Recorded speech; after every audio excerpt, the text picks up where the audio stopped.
There's been some movement on the Peterson news front, so let's take a second and get caught up. The last update I shared was at the start of Rule 8. At that point, Peterson was in Russia to receive the treatment he wanted to stop taking the anxiety medication he was on. His daughter, Michaela, was the primary source of info. Various sites said he'd sustained permanent damage, but details about what that meant were sparse. In the interim, there were pretty regular tweets that, according to the replies, were old podcasts and or likely tweeted by his daughter. Following the comments on one of these posts, I found out that Michaela had posted a video to her Instagram of Peterson playing with a remote-controlled car on March 30th. While there, I saw she'd also posted a picture with her dad mid-February. Then there started to be calls for people to do work. Specifically, the social media manager position and a request for artwork on April 1st, which indicated to me that the machine was getting back up and running. Then, on April 3rd, came a Peterson-y request for illustrators.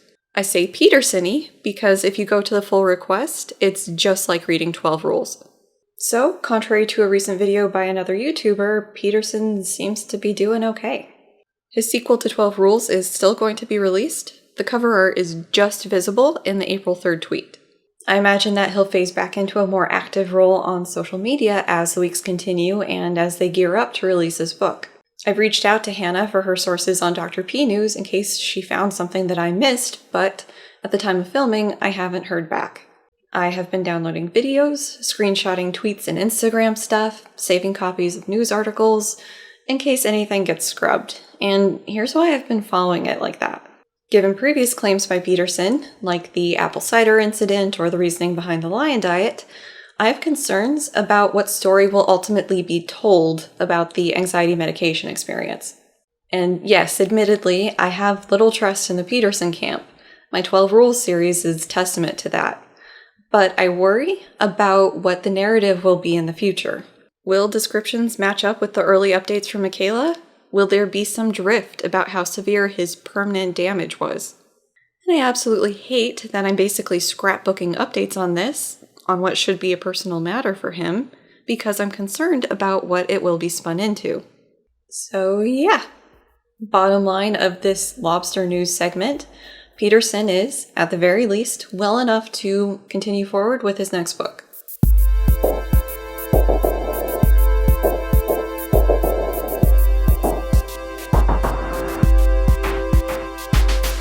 This video made possible thanks to the continuing support of viewers and patrons, and one guy on PayPal, like you. Thanks!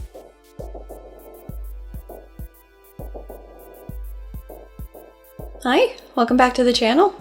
Let's get the channel business out of the way first, because this is going to be a doozy of a video. Prayer to the algorithm gods. Like, comment, subscribe. Most of you are subscribed, so big thanks there. If you're not, maybe you should. You can also find me on Twitter, my Discord, or on Patreon. Links for everything are in the description box. And speaking of Patreon, we're coming up on the 1-year birthday for this channel, and I'm doing a limited run thing to celebrate. So for early and guaranteed access, hit up my Patreon. Yes. Visual shorthand reminder for the Peterson videos. This indicates I'm paraphrasing the book. This means I'm responding to the book. And this means we're doing a science. Heed the content warnings because this is not going to be a happy video. And on that note, let's get started.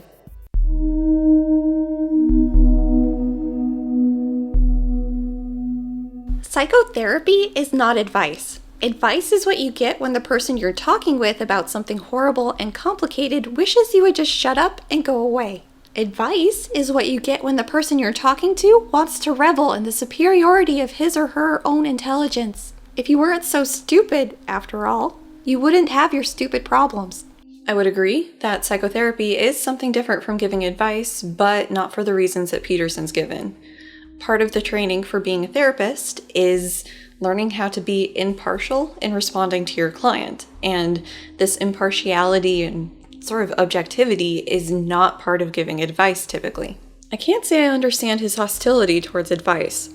Is this inadvertent autobiography again, and he's showing his hand on how he feels about giving advice? Or is this the stick-up psychology's backside therapist version? In case you aren't familiar, Many a psychologist, especially in the experimental branches, can get kind of triggered if we're asked if we're psychoanalyzing the person we're talking to, or, wow, all those classes you took must be so handy in understanding your husband, or things of that nature. I don't know how many conversations I've been in where it's come up that I've got a psychology degree and I met with those sorts of conversations and have to do a little meditative exercise on the spot to be able to calmly explain that no, we learn about Freud, but he is a teeny tiny part of psychology. Most psychologists have nothing to do with Freud. There's a whole lot more to psychology. I don't even know the first thing really about having to do therapy, so yeah, that doesn't apply to me. So maybe what we're seeing here is hearing too many times that psychotherapy is just advice. So why do you get paid for that? You could get advice from your friend. And so we're seeing that sort of here. To be honest, there have been occasions where I do sort of wonder how the hell the person ended up in the situation they're now in. And maybe there is a feeling of, wow, I never would have ended up in that situation, but that's usually pretty short-lived, as it's followed by a reminder that no, if the situation or circumstances were different, I could have ended up in that situation. But I admit that this second thought is one that I had to learn. Finally, he didn't beat around the bush in this rule. First paragraph and we are already in with the aggressive stupidity language. Peterson says that psychotherapy is genuine conversation because it involves a lot of active listening. And a benefit of this attentive listening is that people may open up to you. And his example here is of a woman who is a self-described witch and talked about the witchy things that she did, which, according to Peterson, was not boring. But Particle Guy from the friendship chapter was too far. In his practice, Peterson matches the ratio of how much he talks or listens based on what he perceives the client needs. And some clients don't have anyone else to talk to. Some of them are truly alone in the world. There are far more people like that than you think. You don't meet them because they're alone. Others are surrounded by tyrants or narcissists or drunks or traumatized people or professional victims. Some are not good at articulating themselves. They go off on tangents. They repeat themselves. They say vague and contradictory things. They're hard to listen to. First, a concession that my dad was probably one of these type of people. He didn't really have many friends, but he would talk to people. Cashiers, waiters, just people in the service industry in general. Because they couldn't not talk to him, they would kind of be held hostage in conversation by my dad. So I am not denying that these type of people exist. But what's this about tangents and vague contradictory things? Dr. Peterson? How many inconsistencies have I pointed out up to this point? How many times have we gone down a Nietzsche or Milton or biblical rabbit hole? Peterson includes one client's story with the footnote that certain details or names have been changed to keep her identity confidential, but the central gist remains unchanged. The rest of the section is pretty much devoted to this client's story, either directly or indirectly, so we're going to be spending some time with her. She announced, "I think I was raped." It is not easy to know how to respond to a statement like that, although there is frequently some mystery around such events. Alcohol can cause ambiguity. That's partly why people drink. Alcohol temporarily lifts the terrible burden of self-consciousness from people. Drunk people can party like there's no tomorrow. But because there is a tomorrow, most of the time, drunk people also get in trouble. They black out. They go to dangerous places with careless people. They have fun. But they also get raped. So I immediately thought something like that might be involved. How else to understand, I think. But that wasn't the end of the story. She added an extra detail. 5 times. The first sentence was awful enough, but the second produced something unfathomable. 5 times? What could that possibly mean? Alcohol does make getting clear and informed consent to engage in sexy times a somewhat gray area. Somebody may look sober enough, but be blackout drunk, give enthusiastic consent to have sex, and then the next morning when they wake up, not remember what happened and are now having to deal with the fallout. I think the best guidance I've seen here is if somebody appears to be this inebriated, don't have sex with them. Even if they're giving enthusiastic consent in that moment, just just wait for a different time and hopefully get consent to do it later. And if both people or all parties involved are that drunk, I really don't know what the best answer would be there. The language Peterson chose to make his point here troubles me. If I had someone come to me and say, I think I was raped, I wouldn't key into the I think part as indicating doubt in quite the way he is here. While there are some instances of sexual assault being widely understood as rape by not assholes, as with convicted rapist Brock Turner, it's not always that clear-cut. In trying to find info either way here, I found an interview of one of the expert witnesses in the Turner case. This expert witness is Kim Fromm, a clinical psychologist at UT Austin. Her argument was that it's hard for other people to know the level of intoxication of others, and that people can engage in voluntary activities when blackout drunk. She said that there's an inconsistency in the law because a person who is that drunk will be held accountable for a DUI, but not for their sex choices. So, in her view, it is a person's responsibility to know how much alcohol they can handle and accept the consequences, be it a DUI or super drunk sex. It's noted in the article that Fromm largely believes in prevention of these situations, meaning get people to understand how alcohol impacts their functioning, which would then trickle down into people not ending up in these situations, in theory. RAIN, the support network for rape, abuse, and incest, tries to give some guidelines regarding consent and intoxication. Of relevance here, RAIN includes incapacitation from alcohol or other substances as precluding the ability to consent. They also note that different states have differing stances on what constitutes intoxicated and the impact that will have on later legal proceedings. Actual research-wise, one article includes the very depressing statistic that 1 in 4 women have experienced some form of sexual assault, adding that about half of those instances involve alcohol use by at least one of the people. Another paper was along the lines of the just world phenomenon we've talked about previously, although the authors are framing it in attribution theory. This phenomenon, in this context, can push us to blame the victim, especially when intoxication is involved. It's also noted that this victim blaming can lead to rape going unreported. Where am I going with this? Good question. I brought in this research to try to highlight the different factors that can impact how we talk about this and also how we attribute blame. On the one side is a call to personal responsibility for our actions and consequences, and the advice that typically goes along with this is to not drink, or at least drink in super moderation if you're not in 100% safe surroundings. On the other side is the position that a victim shouldn't be blamed for the actions of others. A drunk person in isolation is not going to be raped. It takes someone else to be there for that to happen. And then we've got the murky gray area of complicated life. Determining the intoxication levels of others, or even yourself, can be difficult. But telling people to not have sex while drunk is probably going to work about as well as abstinence-only sex education.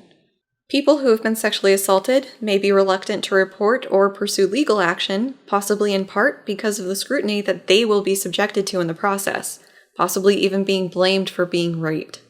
Back to my point about Peterson's language choice.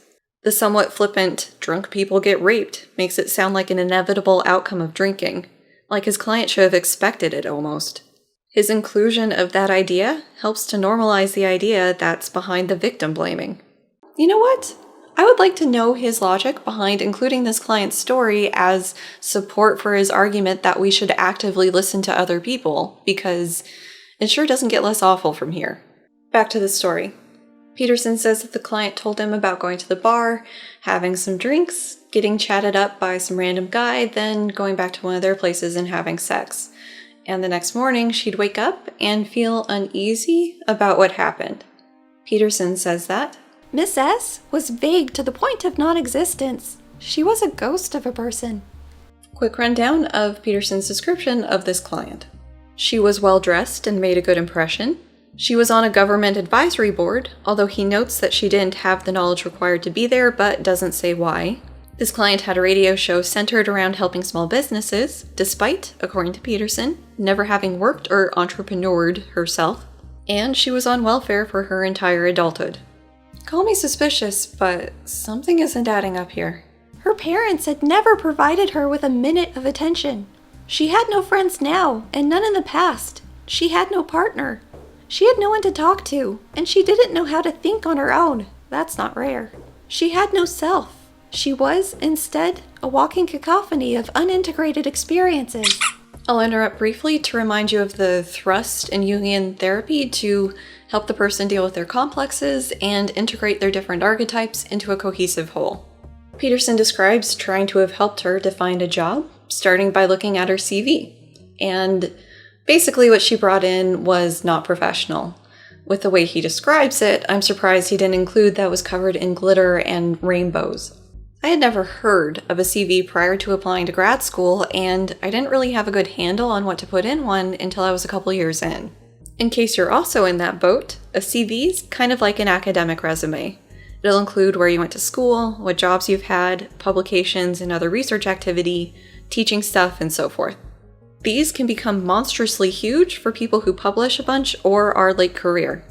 Had I been asked to give somebody a CV when I was 18 to 20 and all I knew was it was exhaustive, without really any way to find out more because we're talking pre-Google here, I may have produced something similar. It is impossible to understand how much someone has to be no one at all to exist in a world where a file folder box containing 50 index pages listing dreams and novels constitutes a CV. Miss S knew nothing about herself. She knew nothing about other individuals. She knew nothing about the world. She was a movie played out of focus. And she was desperately waiting for a story about herself to make it all make sense. As previously described, not everyone knows what a fucking CV is or what goes in one, but Peterson thinks not knowing these things is an unacceptable level of uninformedness. It's unclear to me if these statements about his client are made only because of the CV incident, or if his opinion is formed on other details he hasn't included. And we are at another instance of Peterson thoroughly shit-talking his clients. Correct me if I'm wrong, but I can't remember of a single instance where Peterson was talking about a client and didn't trash them in some way. We get a baking lesson of sorts in that Peterson details how to make a supersaturated sugar solution, and he notes that once the sugar solution is in that supersaturated state, if you add a crystal of sugar to that sugar solution, a lot of it's going to crystallize. If you've ever tried making candy, you've experienced this probably. It's as if it were crying out for order. Okay, if you go with the basic chemistry of what he's talking about here, crystals would be the less entropy, more ordered version of wet sugar. The implication he doesn't quite go with is that these people's lives are in utter chaos, so all it takes is one little drop of order to make the rest fall into crystallized order. Peterson says that the number of people who are like his client, who are so confused by their psyches, are the reason that there's all the varieties of therapy that there are. He also says that these different varieties of therapy all work by introducing order into the client's lives. So, if you've come apart at the seams, or if you've never been together at all, you can restructure your life on Freudian, Jungian, Adlerian, Rogerian, or behavioral principles. At least then you make sense. At least then you might be good for something, if not good yet for everything. You can't fix a car with an axe, but you can cut down a tree. That's still something. Well, not with that attitude you can't. Weird that Peterson would emphasize the depth approaches when recommending therapy types. Peterson's saying we're not good for anything, take a shot. Although there is almost a niceness here in this idea that you're doing okay, even if you're not good for everything. Peterson recalls that the media coverage on recovered memories was at its peak while he was seeing this client. We'll go through the entirety of his story and examples before digging in. Were these genuine accounts of past trauma? Or were they post hoc constructs, dreamed up as a consequence of pressure wittingly or unwittingly applied by incautious therapists, grasped onto desperately by clinical clients all too eager to find a simple cause for all their trouble? Sometimes it was the former, perhaps, and sometimes the latter. I understood much more clearly and precisely, however, how easy it might be to instill a false memory into the mental landscape as soon as my client revealed her uncertainty about her sexual experiences. The past appears fixed, but it's not in an important psychological sense. There is an awful lot to the past after all, and the way we organize it can be subject to drastic revision. His example is a comparison between two movies. In one movie, it's just awful event after awful event after awful event, right up until a happy ending. And the other has a lot of balls in the air, so it's interesting and you're engaged, but it either ends abruptly and not really resolved, or in a cliched way. He says that people will leave content with the first movie and annoyed with the second, despite liking it up until the very end. And the whole point of this movie example is that the present can change the past, and the future can change the present. Quickly popping in to say that these movie tastes are not universal. Some people can tolerate, even enjoy, ambiguity and uncertainty in their movies and how the story concludes. And some people can be annoyed by a happy ending that gets pulled seemingly out of nowhere. He talks a little about the subjective and selective nature of memory, but again without citations. Briefly, yes, episodic memory is not like an objective filmed playback of things that happened. Then Peterson talks about child abuse and how this ties back into recovered memories. The sexual abuse of children is distressingly common. However, it's not as common as poorly trained psychotherapists think, and it also does not always produce terribly damaged adults. People vary in their resilience. An event that will wipe one person out can be shrugged off by another. But therapists with a little secondhand knowledge of Freud often axiomatically assume that a distressed adult in their practice must have been subject to childhood sexual abuse. Why else would they be distressed? So they dig and infer and intimate and suggest and overreact and bias and tilt. They exaggerate the importance of some events and downplay the importance of others. They trim the facts to fit their theory. And then they convince their clients that they were sexually abused if they could only remember. And then the clients start to remember. And then they start to accuse. And sometimes what they remember never happened, and the people accused are innocent. The good news? At least the therapist's theory remains intact. That's good for the therapist. But there's no shortage of collateral damage. However, people are often willing to produce a lot of collateral damage if they can retain their theory. Recap. Peterson talked about how recovered memory hit sort of big media coverage while he was seeing this client who had just told him that she thinks she'd been raped multiple times. A movie example, episodic memory is not objective, and how this all ties back into therapy. Time to dig in. Peterson's reference 158 is a paper by Elizabeth Loftus. I've talked about her work in passing before, and I am planning a standalone video on this topic. Until then, briefly, part of her research has been demonstrating that it's possible to put false memories into people. Naturally, other researchers have also explored this topic. Some are happy memories, like getting to ride in a hot air balloon. Others are unhappy memories, like being separated from your parents and lost in the mall as a child. This research came out after the satanic panic that hit North America in the 80s. And in this panic, legal cases were brought against a daycare, among others, that alleged horrific sexual abuse. For a lot of these cases, the primary evidence was eyewitness testimony of what the person remembered experiencing. Except typically, these memories were recovered in questionable therapeutic settings, like the therapist might be asking very suggestive and leading questions or encouraging the person to imagine abuse happening even if it didn't. And so this research came out to sort of say that, hey, if you're doing these sorts of things, it's possible to give somebody memories of things that just didn't happen. So yes, I am somewhat agreeing with Peterson here. Somewhat. The chain of events he described could be how some therapists think they're helping their clients. I want to point out, however, that the referenced Loftus paper does not directly support the argument he's attached it to. She does spend a little time talking about how some therapists apply suggestive questions or imagination techniques that can boost the formation of false memories. But the full list of things Peterson has described, along with the intent behind the therapist's actions, are not included in this paper. By the way, this paper is freely available online and does a good job covering the collateral damage that Peterson touches on, so it's definitely worth the read, link in description. I wouldn't say that it's only therapists with little secondhand knowledge of Freud. The mechanism that recovered memories are built on is repression, and this is something that Freud posited as an ego defense mechanism to bad things. And this is also something that I have questioned the validity of in the past. So, Would it be an incorrect assumption that there is at least one, if not more, fully accredited and licensed psychoanalyst out there who is trying to help their clients recover these repressed memories? Well, I can say for certain there was at least one Jungian psychiatrist who was doing these sorts of practices. I've sort of shared the story on the channel before, but I'll be damned if I can find where. It's a short one at least. When I was a kid, my dad was seeing a psychiatrist. This is the psychiatrist who diagnosed my dad with Tourette syndrome, depression, generalized anxiety, OCD, and stuff. And just having those diagnoses were such a huge help for my dad. Knowing that there was a name for what he was going through and that it wasn't his fault, as had been beaten into him by his father, I can only imagine the relief. But the psychiatrist started working with my dad on uncovering trauma.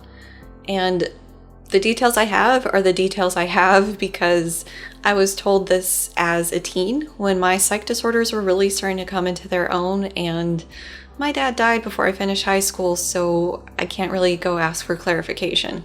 The gist for what I do know is that my dad was doing hypnotherapy with a psychiatrist, and after a period of time, they recovered memories of my dad being molested by one of his uncles. And I remember him saying that he'd always had suspicious feelings about this uncle, but, this must have been why. Oh yeah, and right at the end, before my dad had to stop seeing him because insurance switched, they were working on uncovering memories of my dad being abducted by aliens, so... Now, to paraphrase Loftus and the American Psychological Association, I am absolutely not saying that abuse doesn't happen. Unfortunately, it does. However, most people who've experienced abuse don't forget what had happened to them. Not saying it can't happen, just that it doesn't tend to. Furthermore, my dad's father was an abusive asshole, and so it's entirely possible that the rest of the siblings were too. However, my dad's only memory of sexual abuse happening was one that was recovered through hypnotherapy, which was done by a certified Jungian psychiatrist. So no, it's not just therapists who don't really get Freud that are doing this type of stuff. I also doubt that therapists who engage in these techniques are willfully tearing families apart to maintain their theory of the root cause of distress in adults. I would imagine that these therapists believe that they're helping their client heal, and maybe part of the healing process is seeking justice for those uncovered memories of trauma. Now, back to Peterson and his client. As before, we'll go through the entirety of this portion before responding. Peterson had roughly 2 pages of thoughts about this client and her news in this context. Allow me to share them with you. You're so vague and so non-existent. You're a denizen of chaos in the underworld. Anyone can take you by the hand and guide you down the road of their choosing. And? You have normal sexual desires. You're extremely lonely. You're unfulfilled sexually. You're afraid of men and ignorant of the world and know nothing of yourself. You wander around like an accident waiting to happen, and the accident happens, and that's your life. But also, part of you wants to be taken. Part of you wants to be a child. You were abused by your brothers and ignored by your father, and so part of you wants revenge upon men. Part of you is guilty. Another part is ashamed. Another part is thrilled and excited. Who are you? What did you do? What happened? He says that the objective truth of what happened is unknowable, but some memories or viewpoints are better than others, and doesn't really explain what that means, just that memory is not a description of the objective past. Memory is a tool. Memory is the past's guide to the future. If you remember that something bad happened and you can figure out why, then you can try to avoid that bad thing happening again. That's the purpose of memory. It's not to remember the past. It's to stop the same damn thing from happening over and over. Now, back to his thoughts about his clients with the 2 stories he could tell her. I could simplify Miss S's life. I could say that her suspicions of rape were fully justified, and that her doubts about the events was nothing but additional evidence of her thorough and long-term victimization.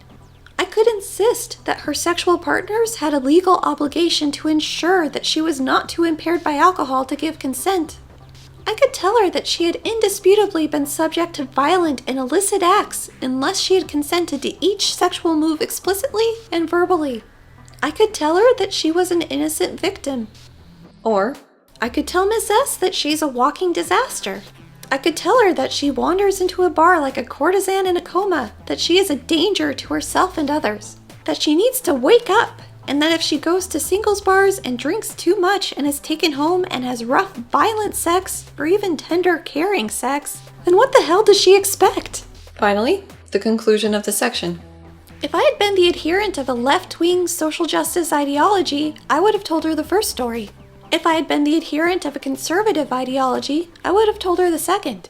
And her responses after having been told either the first or the second story would have proved to my satisfaction and hers that the story I had told her was true, completely, irrefutably true.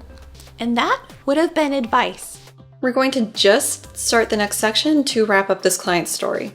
Peterson says that he said neither of those two stories. You maverick centrist, Dr. Peterson. Instead, just listened a lot, and over the course of time, they talked a lot, and by the end of his time with her, they still didn't know if she'd been raped. There are a myriad of questions hidden inside, was I raped? What is rape? What is consent? What constitutes appropriate sexual caution? How should a person defend herself? Where does the fault lie? Miss S would have had to talk for 20 years to figure out whether she had been raped. And someone would have had to be there to listen. I started the process, but circumstances made it impossible for me to finish. She left therapy with me only somewhat less ill-informed and vague than when she first met me. But at least she didn't leave as the living embodiment of my damned ideology. Unpacking time. Working backwards. First, a reminder that the depth psychologists aren't fucking around with the deep part. Therapy using a Freudian or Jungian approach is typically expected to take weekly sessions, ideally, for years. Years. This is a long process by design. So Peterson's saying that this woman could potentially need 2 decades to figure this out. It fits with the type of approach he's coming from.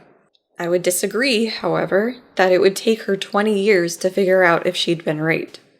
If her uncertainty was because alcohol was involved, as Peterson claims, and she needed someone to hold her hand and tell her how her life was going, I would think that you could arrive at some sort of answer, even if it was just that she was in a gray area. If her uncertainty was from not having a good understanding of consent, what constitutes rape, how intoxication can factor in, I would still think that it would take you less than 20 years to arrive at some sort of conclusion here. The sorts of questions he says are hidden inside her uncertainty would be worthwhile to talk out. Say, with her therapist, maybe? Get a handle on what consent is, figure out what her sexual boundaries are, and give her tools to use in the future. And also to talk about the elephant in the room that Peterson seemingly isn't. That she gets blackout drunk on a regular enough basis to warrant concern. Just to clarify, the client's intoxication level is being inferred from what Peterson has said. It's possible the client was not getting plastered, but it's hard to say for sure. And maybe he did. But if he did, it wasn't part of anything that he included in the book or thought relevant to the gist of her story, just that she got blackout drunk and had sex. We've touched on before how Peterson talks about his former clients in this book and how I would find it disturbing if I found out that any of my care providers were speaking about me in this way. Now, I understand that venting about patients or clients in unflattering ways is how different healthcare providers can deal with the absurdity or horrific nature of their jobs. My mother-in-law was an OR nurse for years, so I've heard my share of stories. However, I hope that most care providers don't go on at length in public record, basically, about their former clients the way that Peterson does in this book. Getting access into exactly what Peterson says he was thinking with this client makes me want to steer clear of him as a psychologist, at the very least. My own anxiety recoils in horror at the thought that my own psychiatrist could be harboring similar unspoken views about me. Therapy requires that the client put themselves in a very vulnerable state, in what is supposed to be a space that is not filled with judgment, an objective space. Peterson himself, at the start of this chapter, tried to set the distinction between advice and therapy. But he seems to be making these sorts of judgments about his client here. The characterization Peterson makes of this client is that of a child adult who apparently has an unaddressed problem with alcohol. And I'm not saying that people like that don't exist. However, in the context of this chapter, it sort of feels like it's building to justify that she set herself up to be raped. Taking a brief break from the client's story, yes, I guess you could say that memory is a tool, but we don't just remember the bad things, we can remember positive things as well. Although, if you remember the parenting chapter and his emphasis on punishment being where it's at, and my countering that no, reinforcement's actually more effective in raising your kids, his version of memory that bad thing happened in the past and so you won't do it again in the future is at least internally consistent. Shitty, but internally consistent. Pivoting slightly, good on Peterson for not essentially slut-shaming and blaming her as laid out in the conservative thought he'd had. Before continuing, I'm going to give you the caveat that I wasn't there. Peterson hasn't included a full write-up of every meeting he had with this client and what was said and whatever, so the information I have is what's in the book, and it's likely to be incomplete. Depending on how those conversations went, what I say next might be completely invalidated. A client showed up, saying she may have been raped a handful of times. Part of Peterson's thought process involves a lot of filling in details about her feelings, thoughts, or motives behind the events. Unless she said to him all of these things that he's thought, he is assuming an awful lot about her. As I said towards the beginning, her statement of, "I think I was raped," means something entirely different to me than it does to Peterson. If someone came to me saying that, I would guess that they were looking for clarification and/or validation. But I would ask, what do they mean by, "I think I was raped"? What sort of support are they looking for from me in this process? While we're still on these quotes, he says that the two stories would have been received as true, but I doubt that those two quotes would be received the same way. Just the tone between the two is strikingly different. If a therapist suddenly started in with the second quote, they would likely have a lot of business walking out the door. Last thing with these quotes. Since we're in Peterson land, of course there's no middle ground between the two.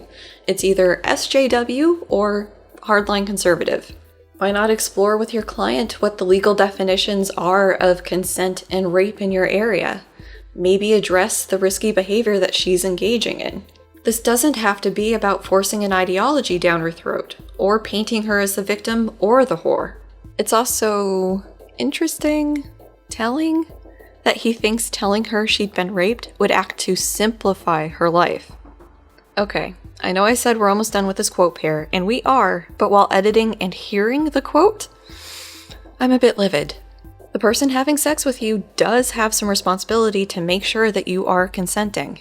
Consent should be given for sex acts that are going to be performed, and consent can be revoked at any time for any reason. Peterson should be working with her to help her understand consent, but no, that would be forcing an ideology on her, and those are bad. Although it's entirely possible that Peterson doesn't really understand consent himself. Living embodiment of his damned ideology? What does he think is the outcome of the lobsters who have read this book? Moving on, penultimate thing. This involves the whole recovered memory stuff. Peterson included that side discussion into recovered memories to set up that he wanted to avoid implanting false memories into this client. And there is a risk of that. If he pushed hard enough and she was susceptible, it might have been possible for her to remember either that she was definitely raped or that she'd been a consenting party. However, as I've pointed out previously, there's a lot a therapist can do that isn't implanting memories. Plus, while there is some similarity that could be drawn between this client situation and the cases talked about in the 1997 Loftus paper, there's also some important distinctions. In somewhat recent events, Peterson's client either knew or inferred that she'd had sex and just couldn't remember it. But usually when we're talking about recovered memories, we're talking about adults who remember things from their childhood. While I'm glad that Peterson was mindful of the potential for coaching this client into remembering something she couldn't, drawing a direct comparison between her situation and most recovered memory instances, in the way it's written, seems more like he's taking a shot at poorly trained therapists. Finally, what does a client with a possible alcohol problem and not the best memory for some sex acts have to do with assuming that the person you're listening to might know something that you don't, because this client was kind of missing that information that would have been helpful for her. Anyways, That's it for this video. See you next week. Bye!